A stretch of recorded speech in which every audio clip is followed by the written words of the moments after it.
سے ہماری بات جو چل رہی تھی وہ دعا کے حوالے سے چل رہی تھی. دعا کے فضائل کیا ہیں، عزو قرآن و حدیث ہم نے بات کی. آج انشاءاللہ العزیز یہ بات کرے گی کہ دعا کن کن مواقع پر، کن کن موقعوں پر اللہ رب العالمین کی ہوئی دعا کو شرف قبولیت عطا فرماتے ہیں، اور کس کس کی دعا کو اللہ رب العالمین درجہ قبولیت عطا فرماتے ہیں.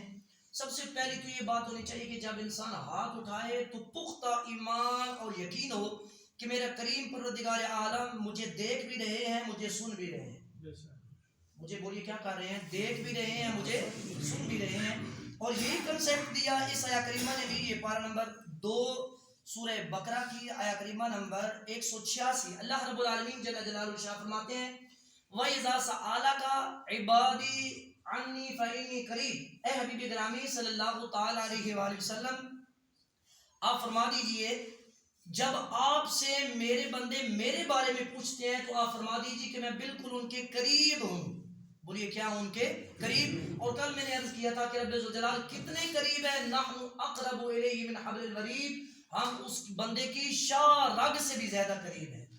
بندے کی شاہ رگ. یاد رہے اللہ رب العالمین کے قرب کی 2 قسمیں ہیں. قرب کی بولی کتنی قسمیں ہیں؟ 2 قسمیں. ایک قرب عام ہے، دوسرا قرب خاص ہے. قرب عام میں سبھی برابر ہیں.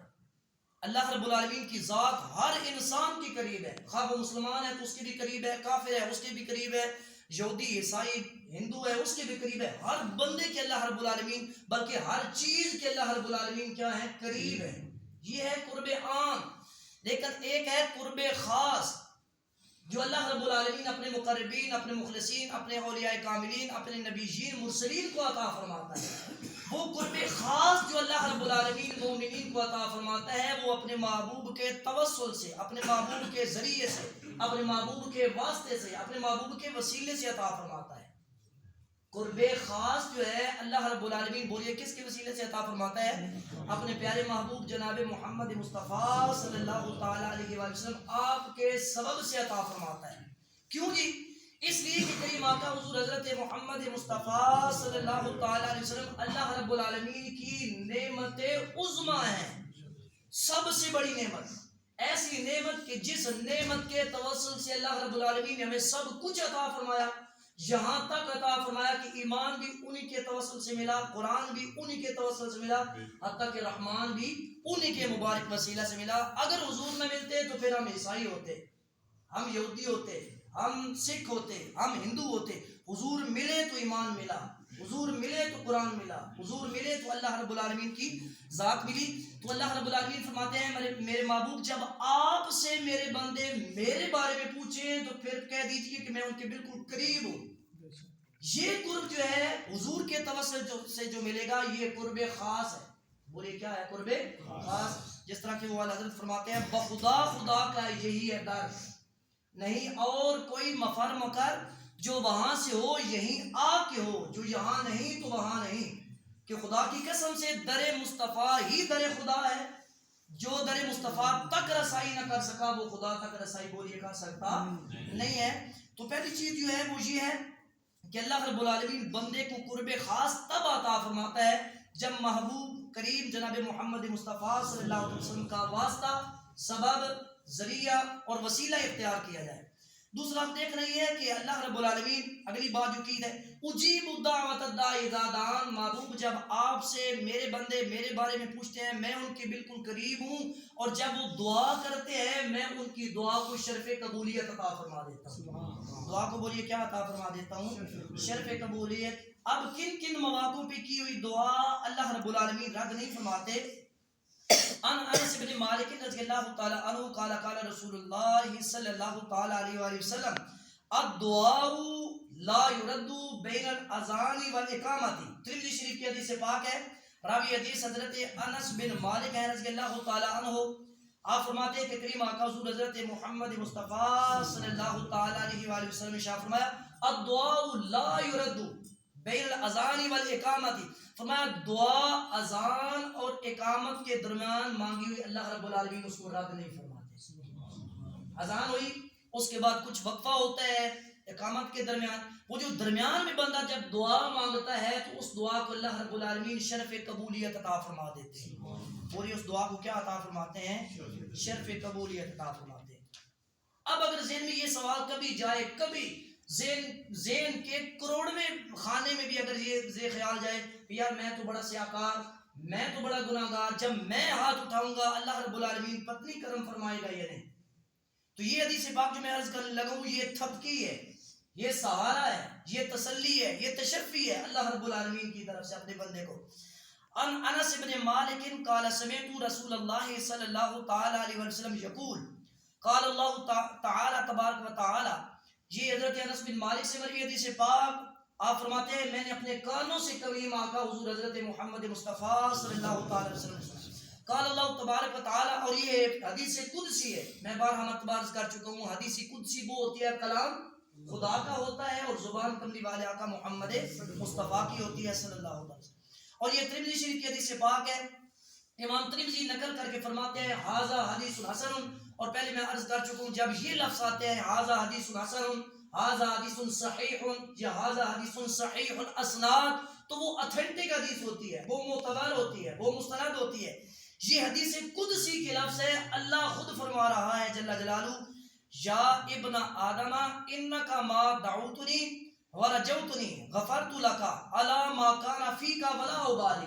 اے ابن آدم، اے آدم کے بیٹے، اگر تو مجھ سے دعا مانگتا رہے گا یہ دعا والا سلسلہ منقطع نہیں کرے گا. جو وہ میں کل بھی عرض کر رہا تھا، جیسے سلام پھرتا ہے ہم دوڑ جاتے ہیں، یوں جیسے ہمیں کوئی عادت ہی نہیں ہے. دعا والا سلسلہ تو مجھ سے منقطع نہیں کرے گا، دعا مانگتا رہے گا. ورجوتنی، اور مجھ سے امید رکھے گا.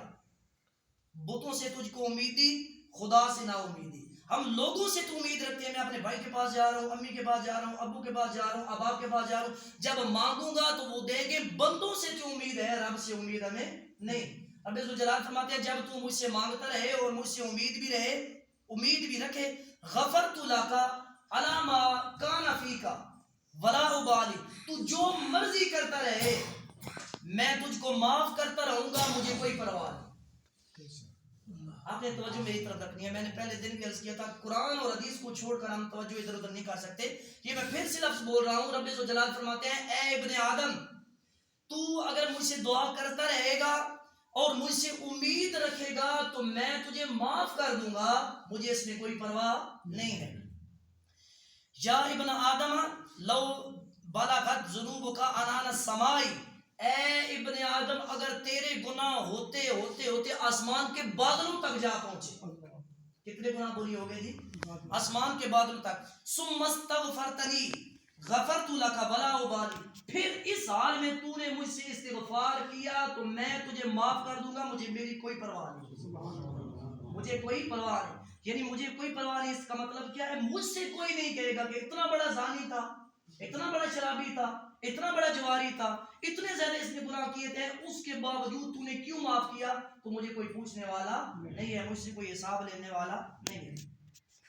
یا ابن آدم انک لو اتیتنی بقراب الارض خطایا ثم لقیتنی لا تشرک بی شیئا لا اتیتک بقرابها مغفرۃ. اے میرے بندے اگر تو اس حال میں مجھے ملے کہ تو نے گناہ کیوں زمین بھر کے برابر، پہلے مثال دی آسمانوں کی، پھر کہا زمین کے برابر تیرے گناہ ہو، اور تو اس حال میں مجھ سے ملاقات کرے کہ لا تشرک بی شیئا، تو نے میرے ساتھ کسی کو شریک نہیں ٹھہرایا تھا، میرے ساتھ کسی کو شریک نہیں ٹھہرایا تھا، گناہ تیرے جتنے مرضی ہوں. ثم لقیتنی لا تشرک بی شیئا لا اتیتک بقرابها مغفرۃ، میں تجھے اس حال میں ملوں گا کہ میں زمین کے برابر تیری بخشش و مغفرت کر دوں گا. تو اس حال میں مجھے ملے کہ تیرے پاس زمین کے برابر خطائیں ہوں، گناہ ہوں، سیئات ہوں، اور جب تو مجھ سے ملے لیکن تو نے شرک نہ کیا ہو، تو پھر تو میرے پاس جب آئے گا تو میں زمین بھر کے تیرے سارے کے سارے گناہ کو کیا کر دوں گا؟ معاف کر دوں گا.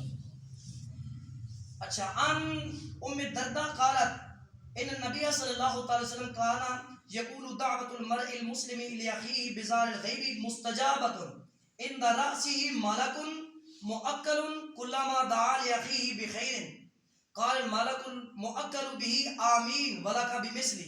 حضرت ام الدرداء رضی اللہ تعالی عنہ فرماتی ہیں کہ جب کوئی بندہ اپنے کسی مسلمان بھائی کے لیے دعا کرتا ہے، مسلمان میں نے مطلقاً کہہ دیا، کوئی بھی اپنا بھائی، بالخصوص اپنا جو خونی بھائی ہو ماں باپ کی طرف سے، اس کے لیے دعا کرتا ہے اور اس کی پیٹھ پیچھے کرتا ہے، وہ موجود نہ ہو، وہ کہیں دور بیٹھا ہو، اس کے لیے جب دعا کرتا ہے تو حدیث پاک کے لفظ ہے، کملی والے آقا صلی اللہ تعالی علیہ وسلم شاہ فرماتے ہیں اس بندے کے سر پر فرشتہ کھڑا ہوتا ہے۔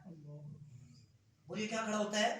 اللہ رب العالمین نے ایک فرشتے کو مقرر کر دیا ہوتا ہے، جب بندہ کوئی بھی دعا کرتا ہے اپنے بھائی کے لیے، قال الملک المؤکل بھی، جو مقرر کردہ فرشتہ ہوتا ہے وہ کہتا ہے آمین۔ بولیے کیا کہتا ہے؟ آمین۔ وَلَكَ بِمِثْلٍ، اور تجھے بھی وہی اجر ملے، وہی خیر ملے، وہی بہتری ملے جو تو اپنے بھائی کے لیے مانگ رہا ہے۔ اور آج یہ اگر بھائی کے لیے رزق کی دعا مانگی تو فرشتہ کہتا ہے الہ العالمین اس کو بھی رزق عطا فرما جو اپنے بھائی کے لیے مانگ رہا ہے۔ اگر اپنے بھائی کے لیے بخشش و مغفرت کی دعا کی تو فرشتہ کہتا ہے الہ العالمین اس کی بھی بخشش و مغفرت فرما دے۔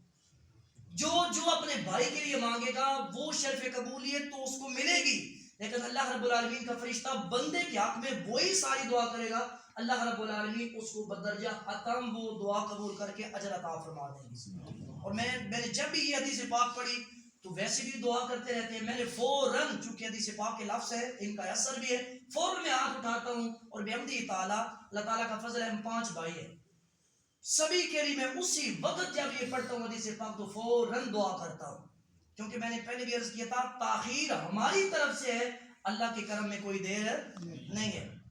اچھا، کن لوگوں کی دعا اللہ رب العالمین قبول کرتے ہیں؟ عن ابی ہریرہ قال قال رسول اللہ صلی اللہ تعالی علیہ وسلم ثلاث دعوات مستجابات، فرمایا لا شک فیہن، 3 ایسے بندے ہیں جن کی دعا کو اللہ رب العالمین شرف قبولیت عطا فرماتے ہیں اور ان میں کوئی شک بھی نہیں، ان میں بولیے کوئی شک نہیں۔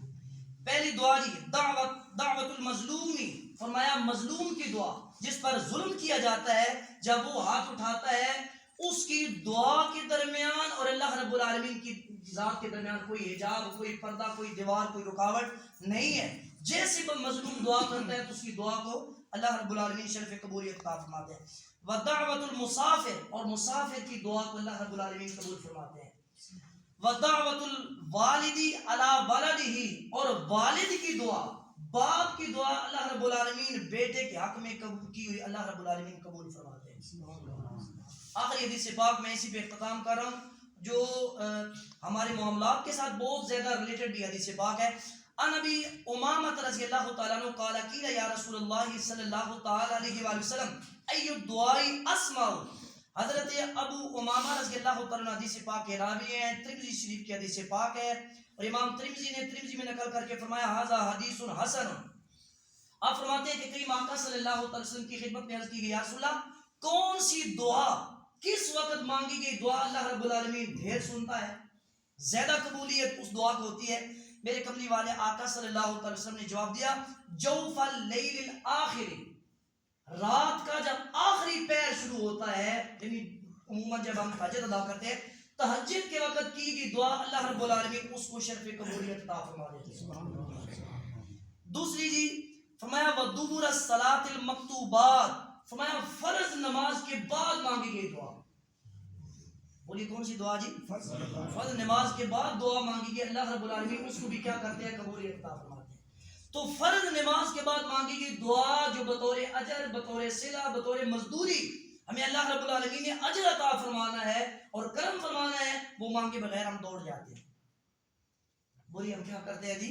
دوڑ جاتے ہیں۔ تو ہمیں پتہ چلا اذان اور اقامت کے درمیان مانگی گئی دعا کو اللہ تعالیٰ کیا فرماتے ہیں؟ قبول فرماتے ہیں۔ مظلوم کی دعا کو اللہ رب العالمین قبول فرماتے ہیں، مسافر کی دعا کو اللہ رب العالمین قبول فرماتے ہیں، باپ اگر رو کے گڑ گڑا کے اپنے بیٹے کے حق میں دعا کرے تو اللہ تعالیٰ قبول فرماتے ہیں، رات کی تنہائی، رات کے آخری پہر میں کی گئی دعا اللہ رب العالمین قبول فرماتے ہیں، اور فرض نماز کے بعد اللہ تعالیٰ دعا قبولی کیا کرتے ہیں؟ قبول فرماتے ہیں۔ تو دعا کا سلسلہ یہ کبھی بھی زندگی میں منقطع نہیں ہونا چاہیے، اور سب سے زیادہ جب ہم بندوں سے مانگ رہے ہوتے ہیں، وہ ایک بڑا خوبصورت شعر تھا ہمارے ادارہ میں، ہمارے حضرت صاحب کے دفتر پہ لکھا ہوا تھا، آپ ہمیشہ ہمیں یہ درس دیتے تھے، ادارہ مومن اسلام بیربل شریف ہمیشہ، اور یہ ہمارے ادارے کا خاصہ رہا ہے، ہوتا یوں ہی ہے جس کا بندہ کھاتا ہے اس کے گیت گاتا ہے، لیکن یہ حقیقت ہے، ہمارے ادارہ آج تک ہمیں حضرت صاحب نے کسی طالب علم یا کسی استاد کو کسی کے دروازے پہ نہیں بھیجا. ہمیشہ یہ وظیفہ بتاتے تھے حسبنا اللہ و نعم الوکیل نعم المولا و نعم النصیر. ہزاروں کی تعداد میں اس ادارے سے حفاظ نکلے, قرآن نکلے, علماء نکلے, لیکن کبھی کسی اسٹوڈنٹ, کسی استاد کو یہ اجازت نہیں ہوتی تھی کہ وہ ہاتھ پھیلائے کسی کے سامنے جا کر. اور آپ کی یہ وہ دفتر کے سامنے شعر لکھا ہوا تھا کہ دستے سوال لاکھوں عیبوں کا عیب ہے. دستے سوال لاکھوں عیبوں کا عیب ہے, جس ہاتھ میں یہ عیب نہ ہو وہ دستے غیب ہے. وہ دستے کیا ہے؟ غیب ہے. یعنی لوگوں کے سامنے احتیاطی ظاہر کرنا, لوگوں سے مانگنا, یہ لاکھوں عیبوں کا عیب ہے. اور ایک حدیث پاک میں نے پڑھا تھا کہ جو بے ضرورت لوگوں سے مانگتا رہتا ہے, فرمایا قیامت والے دن وہ اس حال میں آئے گا کہ اس کے منہ کا گوشت بھی اترا ہوا ہوگا, ہڈیوں کا ڈھانچہ لے کر آئے گا. تو لوگوں سے نہیں مانگنا چاہیے. وہ میں عرض کر رہا ہوں, جب ہم لوگوں سے مانگتے ہیں تو اتنی لجاجت کرتے ہیں, اتنی کمزوری دکھاتے ہیں, اتنی عاجزی اور اتنی مسکینی. یہ ٹوٹل عاجزی اور مسکینی خلوت میں بیٹھ کے اپنے قریب پروردگار عالم کے حضور دکھانی چاہیے, اس کے حضور رونا چاہیے, اس کے حضور کی گڑانا چاہیے, مخلوق کے سامنے نہیں. مخلوق کے سامنے اپنے درد ظاہر کرے گی یہ اور زیادہ ذلیل کرے گی. قریب پروردگار عالم کے حضور درد ظاہر کریں گے تو وہ تو کرم فرمانے والا ہے, وہ تو مہربانی فرمانے والا ہے. انشاءاللہ العزیز کل ہماری بات ہوگی کہ قرآن مجید میں انبیاء کی دعائیں کیا تھی اور ہمارے کملی والے آقا حضور حضرت محمد مصطفیٰ صلی اللہ علیہ وسلم کی دعا کیا تھی. اللہ تعالیٰ